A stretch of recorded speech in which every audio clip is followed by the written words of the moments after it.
ઠાકોર સમાજનું આજે મહાસંમેલન યોજાયું અને મહાસંમેલનમાં અનેક લોકો ઉપસ્થિત રહ્યા, જેમાં જગદીશ ઠાકોરે સંબોધન કર્યું. સમાજના મોભીઓ અહીં બેઠા છે. જગદીશ ઠાકોરનું આ નિવેદન. આપણે બધા 84ના ખાતાવાળા જગદીશ ઠાકોરે જણાવ્યું છે. ઠાકોર સમાજનું જે આજે મહાસંમેલન મળ્યું, બંધારણ બન્યું, ખર્ચા બંધ કરવાની અપીલ કરવામાં આવી છે.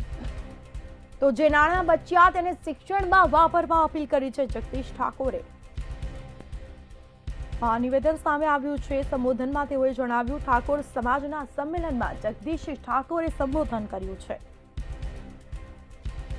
સમાજનો મોભીઓ અહીં બેઠા છે તેવું પણ તેઓ જણાવ્યું છે. આપણે બધા 84ના ખાતાવાળા છે. જગદીશ ઠાકોરનું આ નિવેદન સામે આવ્યું છે.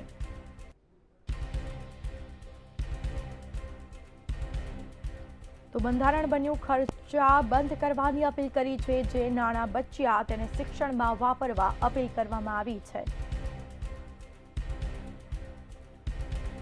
ઠાકોર સમાજના સંમેલનમાં જગદીશ ઠાકોરે સંબોધન કર્યું છે અને તે દરમિયાન તેઓના નિવેદનો સામે આવ્યા છે.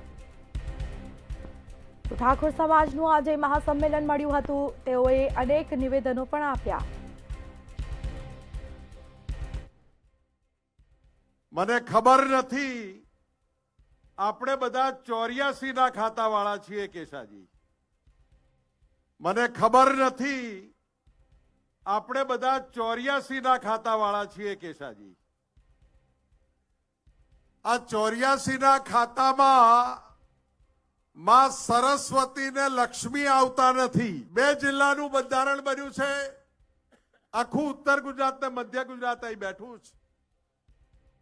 જિલ્લાના મોભીઓને વિનંતી કે તમે તમારા જિલ્લાનું સામાજિક જે બંધારણ બનાવવું છે બંધારણ તરફ આગળ વધો.